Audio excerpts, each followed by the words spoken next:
Hello friend, આપણે જઈએ છીએ બગદાણા. એટલે આપણે નીકળીએ આપણી ગાડી બાજુ.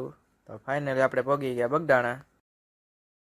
જો ધ્રુવ ને મમ્મી દર્શન કરવા જાય છે. મારા પપ્પા તે જાય છે દર્શન કરવા.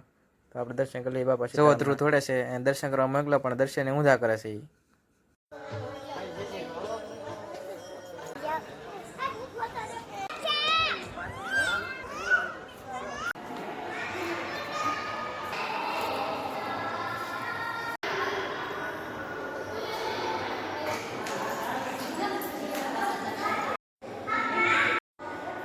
તો ધ્રુવભાઈ નીચે આવતા લાગે. જો બેન તો સડી ગયા લાગે. સડી ગયા. હા ભાઈ સડી ગયા છે. ગાઈસ તો બગદાણા પૂગી ગયા છે. હાલો તો આપણે પ્રસાદી લેતા આવીએ હવે બધાય. ધ્રુવભાઈ લઈ લીધા છે હવે લાડ બધા રમકડા. અમારા વિડીયો ગમે હોય તો અમારી ચેનલને કરો સબસ્ક્રાઈબ અને શેર. અને મળીએ આપણે બીજા વિડીયોમાં. આવો નવો સપોર્ટ કરતા રહેજો.